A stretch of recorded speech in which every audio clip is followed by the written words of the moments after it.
ये साधना मूल रूप से आपकी भावनात्मक बुद्धि को उपयोग में लाने के लिए है। जब मैं भावनात्मक बुद्धि कहता हूं, आज इसको दुनिया में पहचाना जाने लगा है। काफी समय तक हम सोचते रहे कि इंटेलिजेंस यानी बस आईक्यू। देखिए, ऐसा नहीं है। आईक्यू यानी मैं आईक्यू यानी लाइन में खड़ा हूं।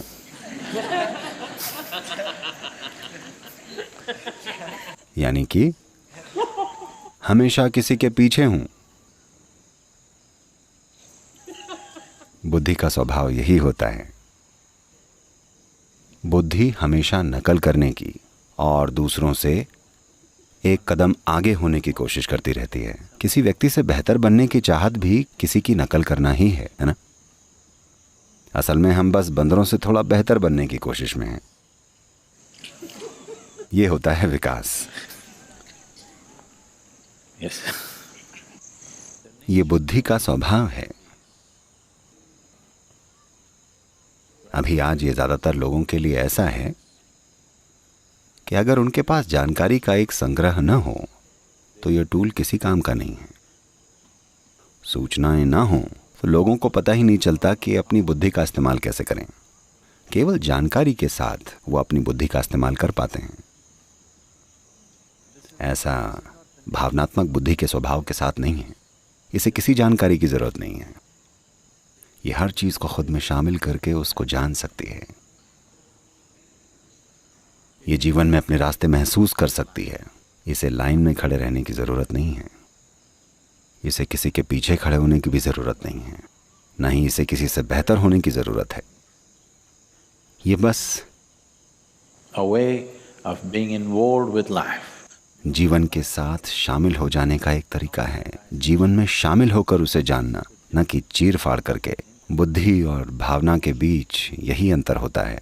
बुद्धि हर चीज को काट कर उसे चीर फाड़ करके जानने की कोशिश करती है, जबकि भावना चीजों का आलिंगन करके उन्हें अपने में सम्मिलित करके उन्हें जानना चाहती है।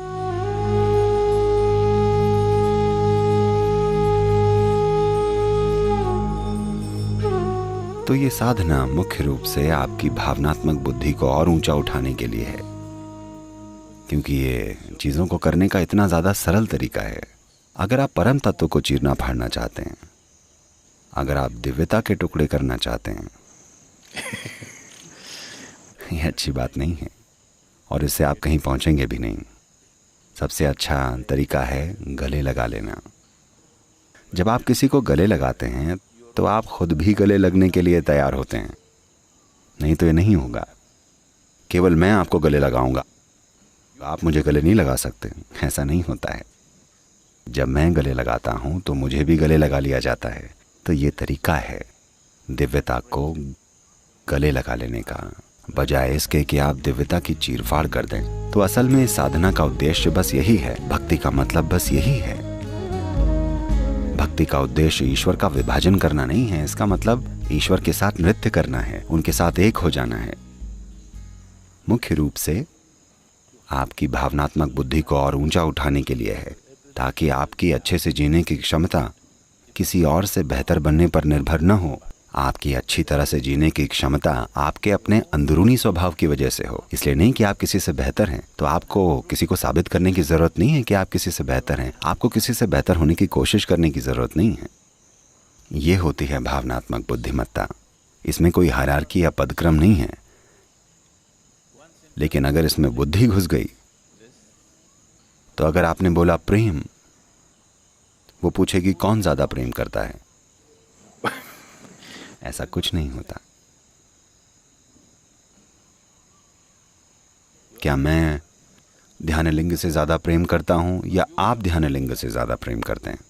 क्या मैं इस कछुए से ज्यादा प्रेम करता हूं या आप इस कछुए से ज्यादा प्रेम करते हैं? मैं इस बंदर से ज्यादा प्रेम करता हूं या आप इस बंदर से ज्यादा प्रेम करते हैं?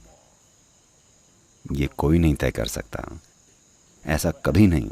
हो सकता कि कोई इसे नाप तौल कर कहे this person loves more than the other person. There is no such thing. कि ये व्यक्ति उस व्यक्ति से ज्यादा प्रेम करता है। ऐसी कोई चीज नहीं होती। भावनात्मक बुद्धि के मामले में मात्रा लागू नहीं होती। जब मात्रा लागू नहीं होती तो अधिक और कम गायब हो जाता है, बड़ा और छोटा गायब हो जाता है। जीवन जैसा है वैसा हो जाता है। क्या चींटी आपसे ज्यादा महत्वपूर्ण जीवन है या आप चींटी से ज्यादा महत्वपूर्ण जीवन है? अगर आप सोचते हैं कि आप ज्यादा महत्वपूर्ण हैं तो आपकी बुद्धि मोटी है।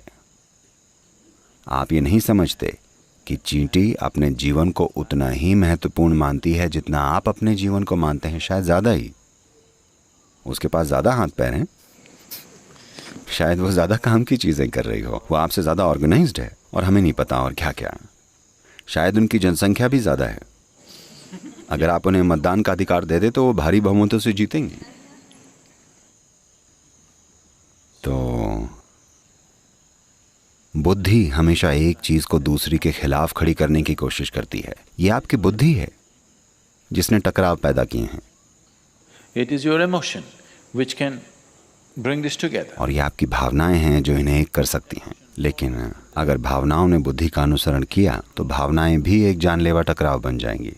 लेकिन अगर आपकी बुद्धि ने भावनाओं का अनुसरण किया तब कोई संघर्ष नहीं होगा। दुनिया में मिठास होगी, तब दुनिया में अद्भुत परिस्थितियां होंगी। तो साधना मूल रूप से उसी ओर ले जाने वाली चीज है। इसकी संरचना सरल है, लेकिन अगर आप खुद को सौंप दें तो यह आपके साथ चमत्कारी चीजें करती है।